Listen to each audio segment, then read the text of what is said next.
Un gusto compartir con usted este programa. Soy José Buendía y esto es Blanco y Negro. Los decomisos millonarios de combustible robado por unos 70 millones de litros en el sexenio revelan que sus redes son como telarañas gigantes por las que desaparece la riqueza del país a manos del crimen. Los golpes dejan uno tras otro aseguramientos de mayor calado, pero el negocio parece una fuente inagotable en perjuicio del Estado. ¿Quiénes y por qué dejaron crecer este delito? ¿Cuáles nuevos imperios se alzan del negocio ilegal? La presidenta Sheinbaum ha declarado una guerra abierta al huachicol fiscal como prioridad de su gobierno, a pesar de contradecir la política y resultados de su antecesor. Su estrategia radica en la trazabilidad del delito y su persecución. A este combate se ha sumado Trump como parte de su guerra contra los cárteles y desde entonces las incautaciones son constantes y la última semana dejó la mayor en el sexenio con el hallazgo de 15.4 millones de litros de hidrocarburo en 129 carrotanques sin registro alguno en Coahuila. El llamado huachicol fiscal es un negocio mucho más complejo y sofisticado que el combatido por López Obrador de extracción de crudo de gasoductos de Pemex. Es una modalidad de contrabando de gasolina a gran escala, aunque poco se conoce de las tramas detrás de la corrupción de grandes empresas y del poder político, tal si se moviera como un espectro malvado. Pocos son los decomisos en los que hay detenidos. Los embarques cruzan las fronteras con Estados Unidos sin ser vistos y se descargan en los puertos frente a las autoridades militares y policíacas sin despertar el interés de nadie. Hay hasta refinerías clandestinas.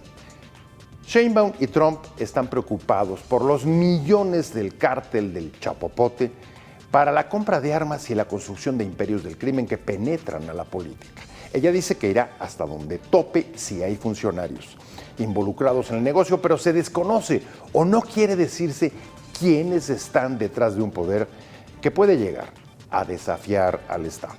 Esto es Blanco y Negro y comenzamos.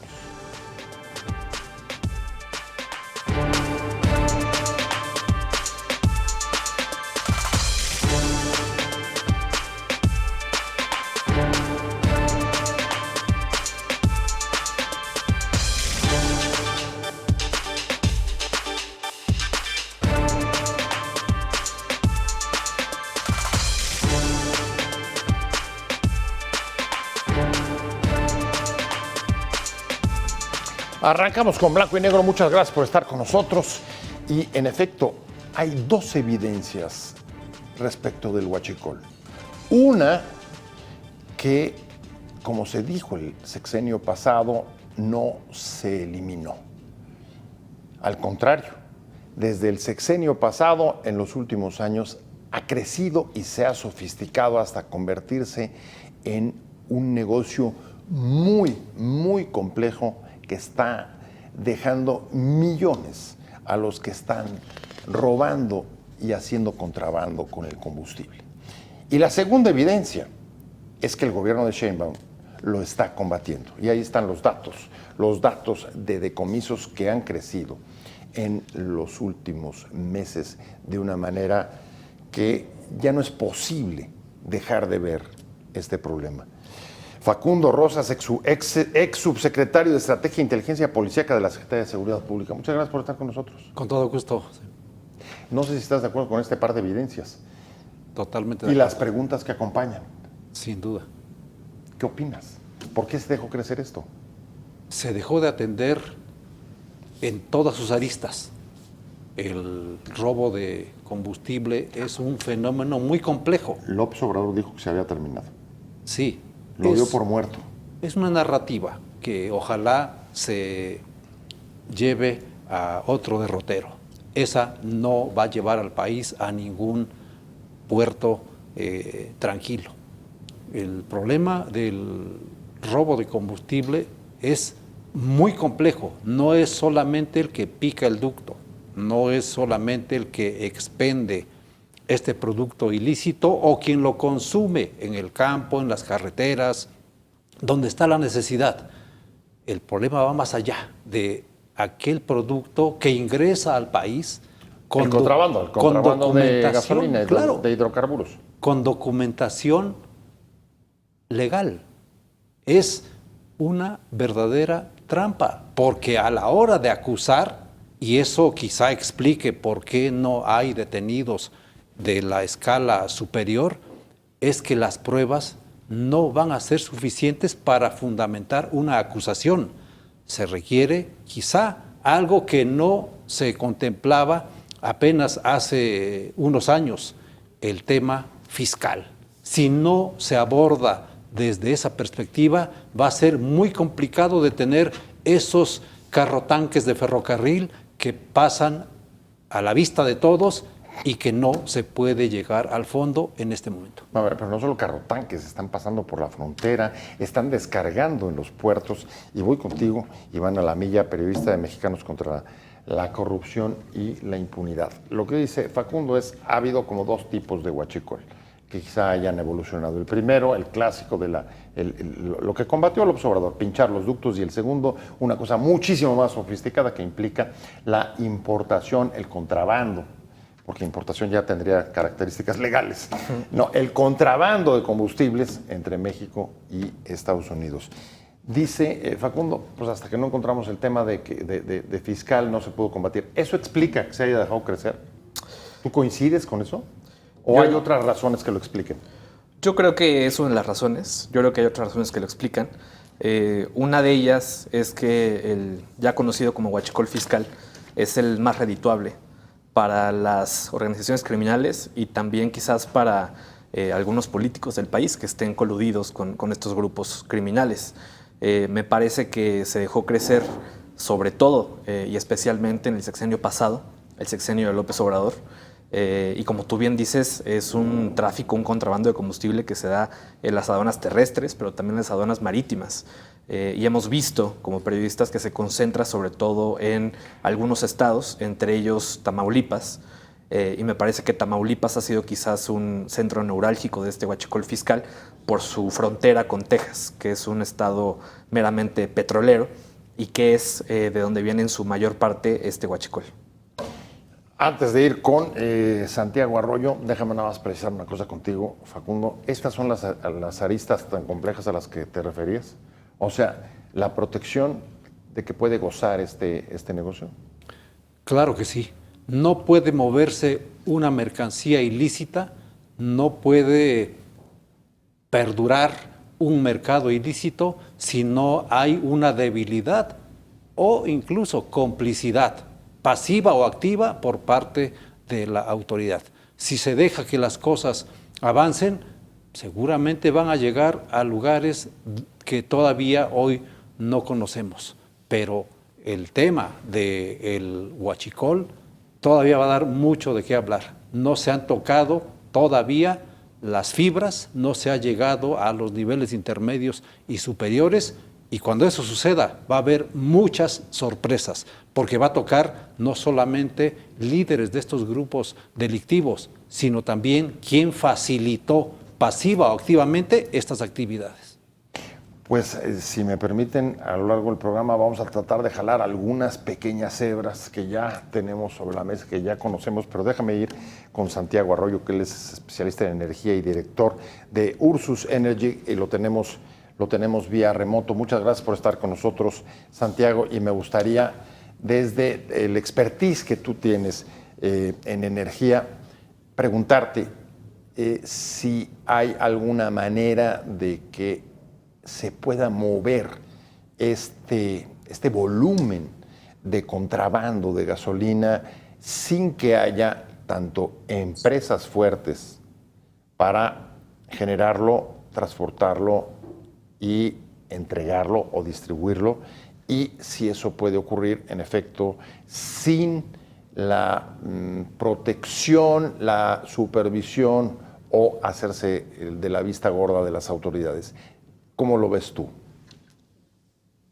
¿Qué tal, José? Un gusto estar con ustedes, con Iván y con Facundo. Y bueno, respondiendo puntualmente a esta pregunta, se han hablado de las diferentes aristas, y es una cuestión sumamente compleja, pero el origen del problema del huachicol fiscal, que ese es el que francamente le provoca mayores daños a la hacienda pública y por ende al Estado mexicano, pues es el huachicol fiscal, ¿no? Y este tiene su origen en 2019, precisamente, bueno, que es cuando digamos, sobredimensionó este problema y que fue cuando se empezaron a anular los permisos de importación. Sí, este problema también viene desde la época del presidente Enrique Peña Nieto, cuando se da la reforma energética y se comienza a abrir el mercado, sí empieza a perdurar esto. Ahora, si queremos que de alguna manera esto se pueda detener de alguna forma, comenzar a contener e identificar todos estos, digamos, todos estos personajes que están alrededor del contrabando de combustibles, es precisamente liberando los permisos de importación. Eso es una realidad de las cosas, porque ahí es donde al abrir el mercado de nueva cuenta vas a comenzar a coartar la necesidad de tener que estar contrabandeando combustible. A ver, Sabemos que hay un tema de...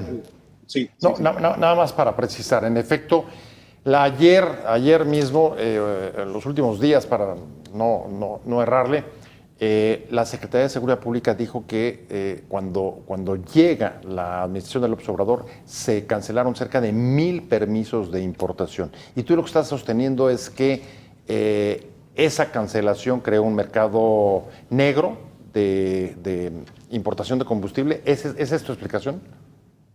Sí, vaya, los fundamentales del mercado señalan que cuando coartas ¿cómo se llama? Un mercado, en este caso, eliminas la posibilidad de que exista un mercado legal, en este caso de combustibles, pues lo que sucede es la creación de un mercado negro. O sea, prohíbes algo y se genera un mercado negro. Ya lo hemos visto con el caso de los vapeadores, por ejemplo, que se prohibieron los vapeadores y se está generando un mercado negro de vapeadores, por citar un ejemplo, ¿no? O se prohíbe, por ejemplo, se intentó prohibir el fentanilo como de uso, pues, para uso medicinal, para uso médico, y comenzó a haber un mercado negro de fentanilo. Entonces, eso es la razón principal. Cuando se cancelan y se elimina la posibilidad de poder obtener un permiso de estas características, pues la demanda persiste. O sea, existe la industria del transporte, la industria de transformación que necesita combustibles y obviamente, pues van a buscar la forma de obtener estos productos incluso de manera ilegal. Y ahí es donde empieza a proliferar el huachicol fiscal.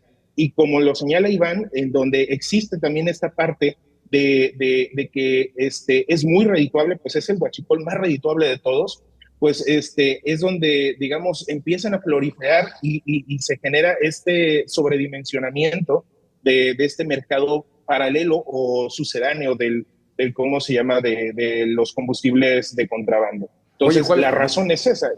Perdón, antes de regresar aquí a la mesa, preguntarte, ¿y cuál es tu opinión de por qué se cancelaron estos permisos? Bueno, pues más que una opinión, vamos a verlo como el principio de la política pública que enarboló en su momento el expresidente López Obrador, que fue un tema de soberanía energética. Él generó una política de refinación, una política en donde buscó ¿cómo se llama?, la autosuficiencia en combustibles a través del Sistema Nacional de Refinación. Y en esta aspiración, pues dijo, bueno, pues vamos a prohibir las importaciones con la finalidad de darle oportunidad a Pemex de que pues avance o mejore en la producción de combustibles, cosa que no sucedió. Se quedó digamos, a medias aguas este intento del Sistema Nacional de Refinación y pues le ganó el contrabando, se sobrepuso el contrabando por encima del Sistema Nacional de Refinación e incluso por encima del mercado legal, porque al existir diferentes marcas de combustibles en el país, sabemos que también existe un mercado legal de la importación de combustibles. Entonces, esto se vio, digamos, aplastado o avasallado por parte del huachicol fiscal. Déjame seguir tirando de la hebra porque justo después de que se cancelan esos permisos en 2019, Iván, vemos que surge un caso que fue muy sonado, poco explicado, pero que está vinculado con el tema del huachicol fiscal y es, tú decías Tamaulipas, en efecto, Tamaulipas, y el nombre se llama Carmona. Así es, así es. Me parece que este personaje, Sergio Carmona, Ajá. es uno de estos personajes emblemáticos, ¿no? En toda esta historia del huachicol fiscal. Tan emblemático es que su hermano, Julio Carmona, incluso dirigió o administró la aduana de Reynosa durante el primer año del gobierno de López Obrador. Después fue removido, actualmente se desconoce su paradero, pero ese fue el grado de... A ver, se desconoce el paradero del hermano, Así es. pero se conoce perfectamente que Sergio Carmona fue asesinado después de que parecía, o algunas filtraciones han dado a entender, de que estaba negociando con la DEA entregarse en Estados Unidos porque lo estaban persiguiendo. Así como también se supo que el hermano decide también o habla de entregarse y dar información a la DEA sobre este tema. Así es. Nosotros desde el periodismo no hemos podido corroborar estas aseveraciones. Sin embargo, como te comento, me llama mucho la atención que su hermano efectivamente haya dirigido la aduana de Reynosa, que es una de las aduanas por donde más se ha traficado huachicol fiscal, precisamente, ¿no? Recordemos que Reynosa pues tiene esta frontera con Texas y es ahí por donde hemos visto que se importa mayormente este combustible ilegal a través de las pipas. Entonces me parece que el caso de Sergio Carmona todavía hay mucho de dónde tirar y muchas cosas que se han mantenido todavía en secreto. Aunque sabemos que parte de las ganancias o negocios tenían que ver o se destinaban, como se dijo en ese momento, a financiamiento de partidos políticos, particularmente de Morena. ¿Estamos? Así es. ¿Qué sabemos hasta eso? O sea, ¿qué tienes tú corroborado? Pues recuerdo varias notas del diario Reforma en donde ellos probaban con bitácoras de vuelo que en el mismo avión que usaba Sergio Carmona, pues había volado junto con Mario Delgado, por ejemplo. Mario Delgado después negó estos hechos, dijo que él jamás había conocido a Sergio Carmona, que jamás había volado en su avión. Sin embargo, pues las bitácoras están ahí y se publicaron en el diario Reforma. Entonces, pues ahí está una pista. Facundo, tú has sido funcionario de seguridad pública, es decir, conoces la vida política de este país, al mismo tiempo, pues que tu expertise de policía te da la otra perspectiva. En este caso en particular de Carmona, ¿tú qué opinas? ¿Cómo o dónde verías las principales líneas de relación con el crecimiento del huachicol fiscal? Hay mucho fondo. Detrás de todo esto que empieza a emerger, hay mucho de fondo. Como analista, como investigador, toda mi carrera ha sido de inteligencia antes de policía. Inteligencia, por lo menos estuve 10 años en el CISEN, me tocó formarme en las mejores escuelas de inteligencia del mundo, entonces ese es el enfoque que yo percibo. ¿Cuáles son tus líneas en este caso? ¿Qué líneas ves que pudieran haberse seguido? Tiene que seguirse toda la huella que deja cualquier persona. En el fondo, todos somos predecibles, todos dejamos huella. Cuando se habla de trazabilidad, si tú ubicas a un posible actor de todo este complejo problema, tienes que hacer un análisis retrospectivo y también ver en prospectiva hacia adelante. A ver, pero eso es muy general. Hacia atrás. En particular, lo que tenemos en este caso es el hermano Sergio Carmona, señalado como conocido además como el rey del huachicol. 2, el hermano en la aduana de Reynosa. Sí. 3, Carmona asesinado en una peluquería violentamente después de correr las versiones de que iba a hablar con la DEA. El hermano desaparecido. Tampoco sabemos si incluso él sí se entregó en Estados Unidos. Y las denuncias de que estaba financiando algunos partidos, particularmente a Morena, lo decía Iván hace un momento, las bitácoras con el Mario Delgado. ¿Qué líneas, a dónde te llevan eso? ¿Cómo las abordas? Primero, los actores principales estén o no estén. Después, su entorno. Hay un modelo de análisis que se denomina redes de vínculos.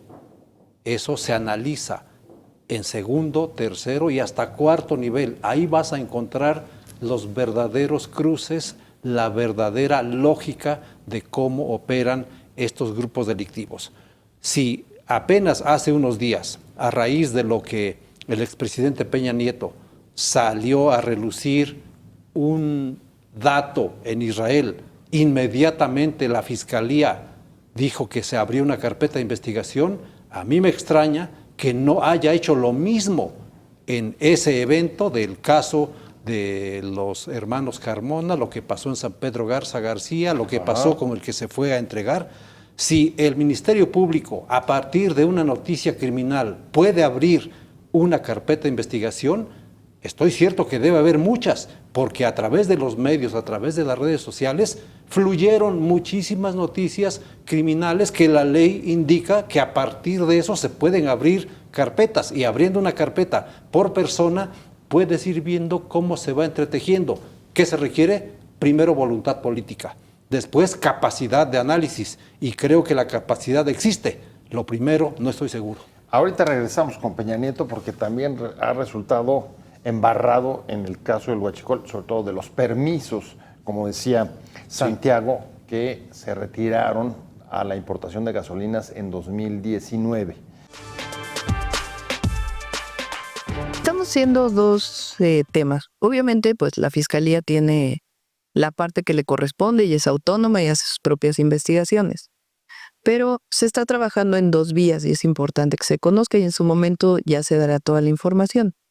La primera tiene que ver con los asuntos administrativos. Segundo, hay una mesa de trabajo conjunta entre POF, Profeco, la agencia ASEA, que es Agencia de Seguridad Ambiental, que tiene también atribuciones, entre la propia Secretaría de Energía, Pemex, el área de logística y algunas otras instituciones que, en caso de que encuentren que haya un problema, de inmediato se atiende y tienen reuniones semanales, digamos, para la parte administrativa. Por la parte de investigación, ya que tiene que ver con delito penal, tanto desde la Secretaría de Seguridad y Protección Ciudadana, el área de inteligencia, como las áreas de inteligencia de Marina, de Sedena, junto con la Fiscalía, pues están haciendo todas las investigaciones para poder pues hacer las detenciones. Estamos de regreso en Blanco y Negro, muchas gracias. Y antes de irnos al corte hablaba justamente Facundo Rosas de por qué no se abrieron o se han abierto carpetas de investigación sobre algunas de las pistas que llevan al origen del huachicol fiscal en 2019. La presidenta lo acaba de ver en el inserto. Dice que hay dos líneas de investigación, las administrativas y las que tienen que ver con investigaciones ya de tipo penal, es decir, carpetas de investigación sobre los que han estado metidos en esto del huachicol fiscal.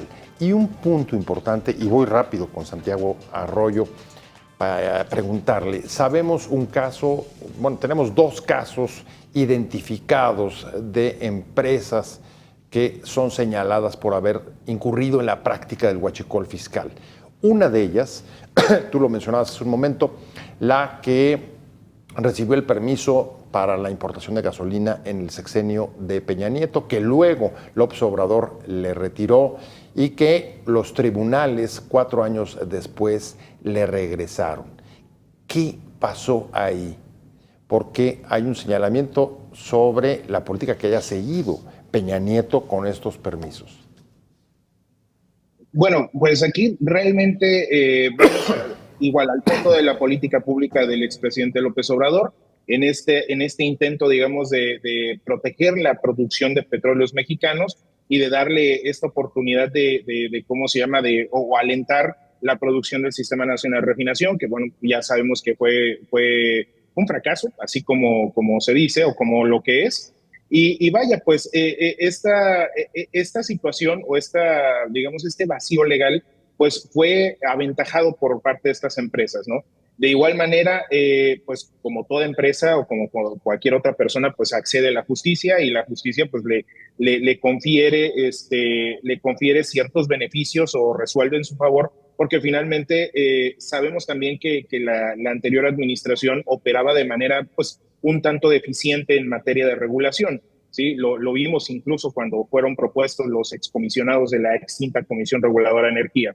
Entonces, vaya, Si nos vamos al fondo del asunto o cómo identificar, finalmente la presidenta señala una correcta investigación. O sea, no nos podemos ir hacia los nombres, vaya. Finalmente eso es más atractivo, mediáticamente pues vende más, reditúa más. Sin embargo, pues sabemos que el objeto del delito es combustible.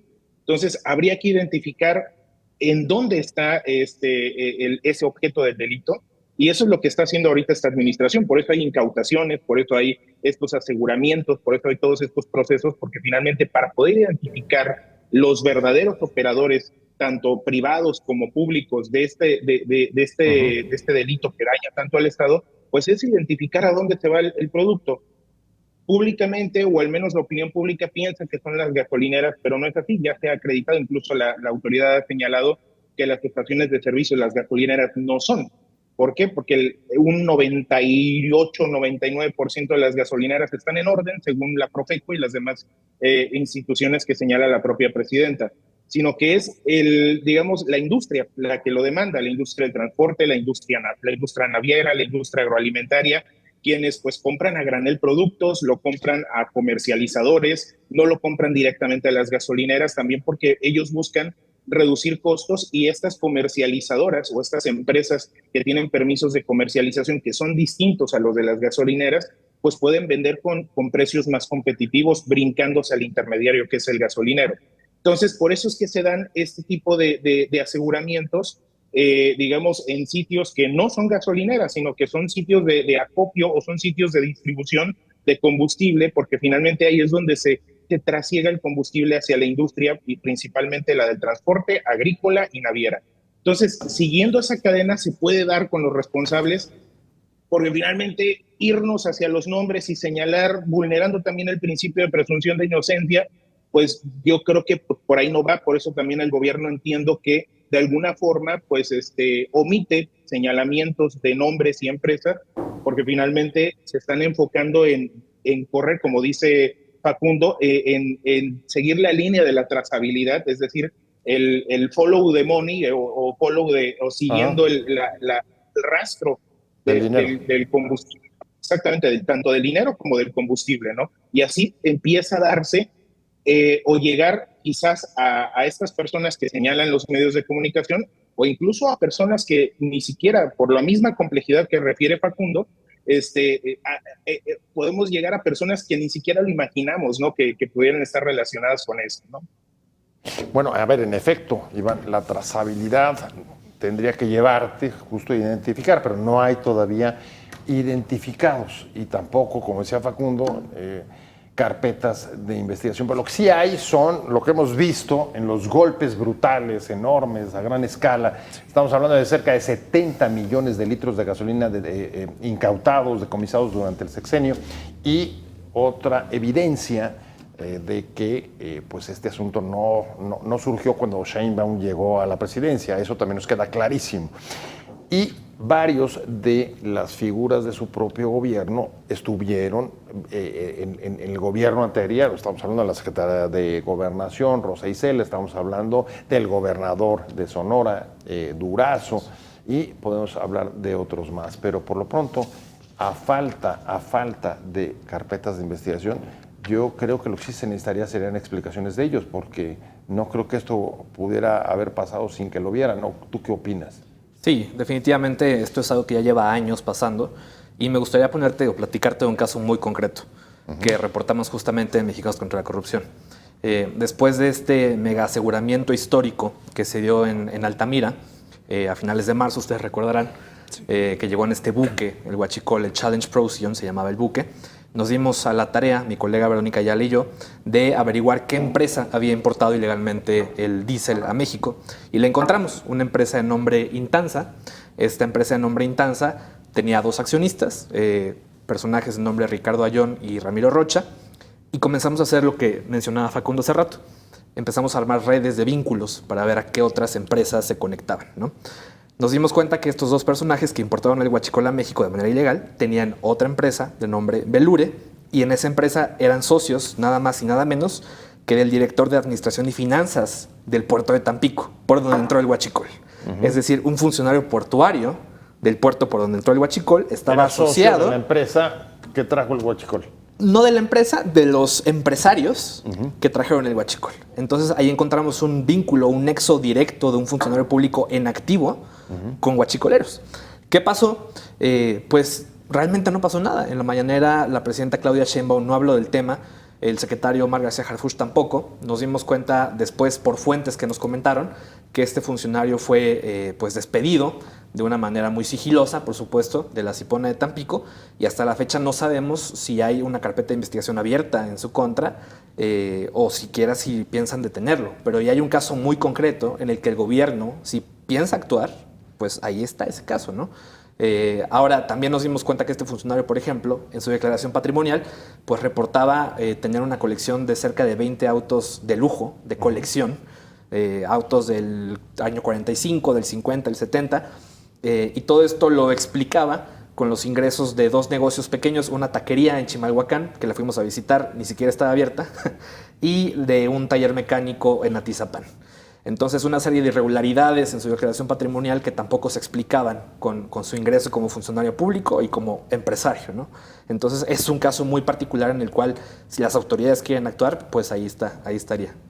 Sigo la misma trazabilidad, si puedo usar esa palabra, Facundo, y de preguntarte directo. A ver, ¿tú crees que pudo haber crecido sin que en la responsabilidad que ocupó en el gobierno anterior, la actual secretaria de Gobernación, lo pudiera no haber visto, o el gobernador de Sonora, que también fue subsecretario de Seguridad Pública? ¿Qué opinas? ¿Puede pasar eso o no puede pasar?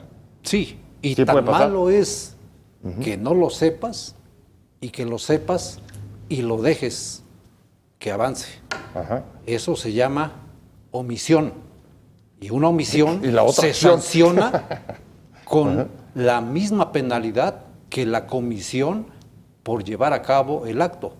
Solo que en la administración pasada, y creo que también en esta, se está haciendo omiso con los omisos. Válgase esa frase un tanto coloquial. A ver, está muy buena, pero omiso con el omiso, ¿qué significa? ¿Complicidad? ¿Eso estás queriendo decir? Significa impunidad. ¿O tolerancia? Impunidad. Ajá. Si Pero impunidad no, siempre es para algo, ¿no? sí, por supuesto. Ajá. Si hay impunidad, avanza el mercado ilícito. En mi experiencia, en mi conceptualización, para que se dé un delito como este del huachicol fiscal o cualquier otro, se requieren tres partes. La primera, un mercado ilícito, como pueden ser los combustibles, todos los energéticos, las drogas, los abarrotes, las medicinas, todo lo que se venda fuera de la cadena que paga impuestos formal, es un mercado ilícito. El segundo componente es la logística delictiva, que tiene que ver con medios de transporte, con medios de comunicación, con armas de fuego y con inmuebles. Es la segunda parte. Los carros tanque son parte de la logística. Y el tercero, debilidad o complicidad. Muchas veces se confunde la debilidad con la complicidad y creo que no hay un estado puro. Hay una y hay otra conviviendo en el mismo espacio. A ver, pero aunque no hay un estado puro, hay que salir a explicar. Sin duda. Tienes obligación como funcionario público de dar una explicación, de decir, Claro. Déjenme explicarles por qué sucedió esto, qué vi, qué no vi, qué pude, qué no pude. Digo, en cualquier país más o menos, Sí. digamos, responsable, una autoridad sale y dice las cosas. Hoy la Explica debilidad- lo que ocurrió durante su Sí, responsabilidad. claro. Hoy la debilidad está en las policías estatales y municipales. Se les dejó de apoyar, han estado a la deriva y a la única que se le dio todo el presupuesto fue a la Guardia Nacional, cuyos resultados dejan mucho que decir.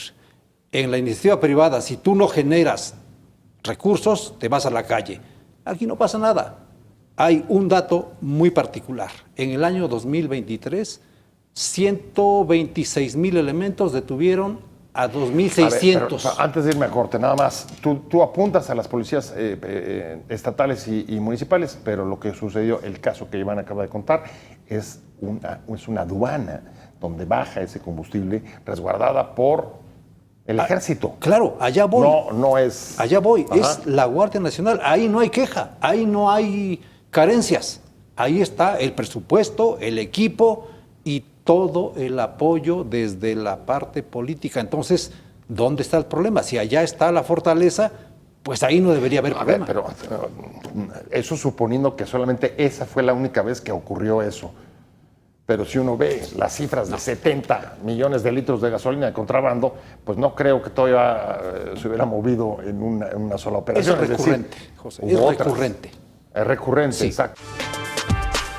O sea, lo que den las investigaciones hasta donde den. Nosotros no vamos a proteger a nadie. A nadie. Si hay servidores públicos involucrados, bueno, servidores no, ¿verdad? Porque no sirve al pueblo. Serían funcionarios públicos. Funcionario público involucrado, pues se tiene que tener la prueba. Si hay otras personas, empresarios, nosotros queremos erradicar por completo este delito. Estamos de vuelta en blanco y negro y acaba de escuchar el inserto de la presidenta hasta donde tope. Y si hay funcionarios involucrados, pues que se pongan pruebas y vamos detrás de ellos. Y aquí una evidencia que tampoco se puede menospreciar y es el combate, la prioridad que ha tomado la presidenta Sheinbaum para atacar el tema del huachicol y, por decirlo rápidamente, especial énfasis desde que logra converger en objetivos con Trump en atacar y perseguir el huachicol. Iván. Así es. Justamente ahorita que mencionas el combate que ha iniciado el presidente Donald Trump en contra del huachicol, recordemos que hace unos meses el Departamento del Tesoro ya señaló que el huachicol se convirtió en la segunda fuente de financiamiento de los cárteles del narcotráfico, solo por detrás de la venta de la droga misma. Entonces es un problema ya transnacional que el gobierno de Estados Unidos quiere combatir porque se dio cuenta que pues, es algo que claramente está fortaleciendo a los cárteles del narcotráfico. Ahora, en Estados Unidos hay un caso muy particular, que es el caso de James Jensen, que es un ciudadano norteamericano, que ya fue detenido en su casa, bueno, casa por decir algo, porque era una mansión en Utah, y el gobierno norteamericano lo acusa a él de financiar al cártel Jalisco Nueva Generación mediante la venta del huachicol. Lo que hacía este personaje, James Jensen, era que importaba ilegalmente de México o desde México el huachicol de Estados Unidos y una vez que lo recibía en territorio norteamericano, lo revendía ahí y las ganancias las regresaba a empresas mexicanas controladas por el cártel Jalisco. Entonces me parece muy relevante que el gobierno norteamericano ya esté empezando a actuar por sus propios ciudadanos. Me parece que eso ya habla mucho de la seriedad que se está tomando este asunto. Hoy te regreso con Facundo, pero vamos a pedirle a ver si Santiago Arroyo trae algunas cifras que nos puedan esclarecer un poco, porque acabas de poner sobre la mesa una aseveración de Estados Unidos que habría que ver cómo se puede estar probando. Dice, el huachicol ya es la segunda fuente de ingresos para los cárteles, cuando además este delito ya lo incluyó dentro de la declaratoria de terroristas o de delitos a perseguir cuando declaró terroristas a los cárteles. Y aquí la pregunta directa contigo es, ¿cómo puedes medir eso? ¿Por el movimiento en la producción de gasolina en el país? Y si es así, ¿cuánto ha variado en los últimos años respecto a hoy? Digamos, el hoyo que se produce por el contrabando y el robo de gasolina, o solamente puedes verlo en términos de las exportaciones o digamos, el hidrocarburo que pasa en las fronteras. ¿De dónde saca Estados Unidos? ¿Dónde puede sacar que es la segunda fuente de mayores ingresos para los cárteles? Bueno, lo voy a manejar digamos, esta respuesta la voy a manejar en tres partes, ¿no? La primera, regresándome un poquito al tema de las omisiones y la negligencia y el dolo que también aplica pues, a las personas que están involucradas en esto y que mencionaba puntualmente y de manera muy atinada Facundo. todo el mundo gira, y digo, la opinión pública gira en torno al tema aduanal, al tema de Guardia Nacional, al tema de corporaciones, pero poco o nada se ha dicho de la comisión reguladora, de la extinta Comisión Reguladora de Energía, y también poco o nada se ha dicho de la Secretaría de Energía de la anterior administración, porque finalmente sus funcionarios, pero no voy a decir que fuera responsabilidad de la exsecretaria o de X o Y, pero estamos hablando que, por ejemplo, hay un departamento que era la Dirección General de Hidrocarburos, la que libraba o tendría la facultad de regulación. Sí, o sea, voy al argumento que mencionaba Facundo. Hay una omisión de regulación de la extinta Comisión Reguladora de Energía que, digamos, en estas, indicios, pues curiosamente vemos que un exfuncionario de la CRE ahora se incorporó al gobierno de Tamaulipas, curiosamente. Entonces, digo, y ahí se los dejo de tarea para que lo identifiquen después. Pero finalmente estamos viendo este tipo de circunstancias, ¿sí? En donde, pues, sí nos enfocamos también en ciertas figuras, pero también somos omisos en la opinión pública, o al menos en la industria, en mencionar la realidad también de las cosas. Si había la defraudación fiscal opera a través del engaño.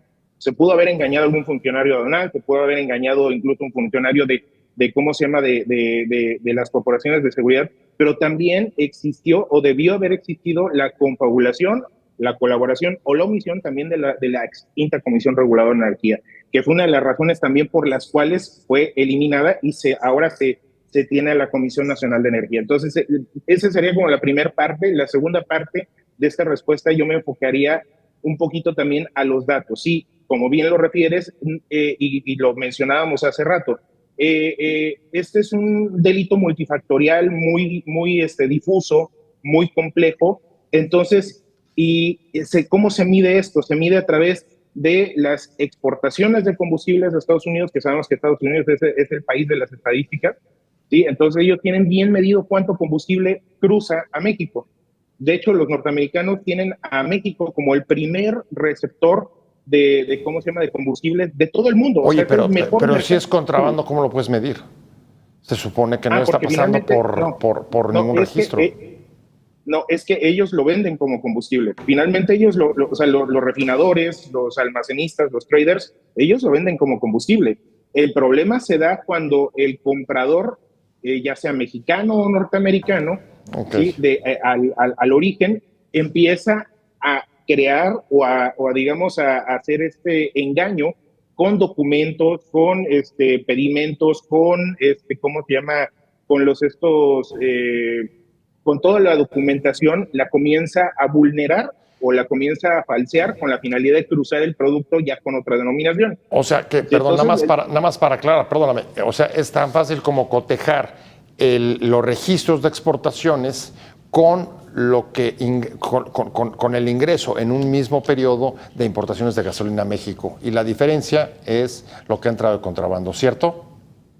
Sí, digo, por principio y de manera muy parco, sí, digo, sería como, o sea, es correcta la aseveración y vaya, por ahí podríamos partir para identificar la cantidad de producto que entra de contrabando, y ya ahí se utilizan otras métricas que son la venta a estaciones de servicio y también lo que se mueve a través de los comercializadores, que son datos propios de la Comisión, ahora Comisión Nacional de Energía. ¿Sí? Entonces, todo eso se contabiliza y así es como nos damos cuenta y podemos estimar, porque no son datos concluyentes, claro, por la misma complejidad de todo esto. Podemos estimar, y ahí es donde voy a la tercera parte, para que dimensionemos ya con datos de qué tamaño es este mercado ilegal. Estamos hablando que a la hacienda pública el año pasado le costó, es decir, le costó al gobierno mexicano 177,000 millones de pesos las pérdidas fiscales por el contrabando. Ahora, si lo comparamos con el huachicol... Sí. Perdón, déjame quedarme con esa cifra y déjame ir con Facundo. Una cantidad enorme, 177 millones. Sí, 77 mil millones, perdóname. Y la otra, pues aunque haya mucha talacha, pero sí se puede cotejar importaciones y exportaciones. Pero el caso, y voy contigo sobre eso, es Estados Unidos dice, lo que va a decir Iván, es la segunda fuente de financiamiento de los cárteles. disfrazados de diferentes mercancías, no propiamente la que estamos acostumbrados a observar, que es el opioide, la cocaína o algún cannabinoide. Entonces, han ido evolucionando, ahora tienen mucho más brazos y tocan los diferentes mercados ilícitos, que cada día son más. A esta lista se le agregan los que acabo de comentar en el corte anterior, pero son mucho más, tantos como la imaginación de quienes están al margen de la ley tienen. ¿Eso explica la convergencia de intereses entre Trump y Sheinbaum en este tema? Porque van juntos, ¿o tienes duda que van juntos? Yo creo que sí van juntos. Donde me queda un poco de duda es en la gran asimetría que existe en términos de capacidades de orden legal.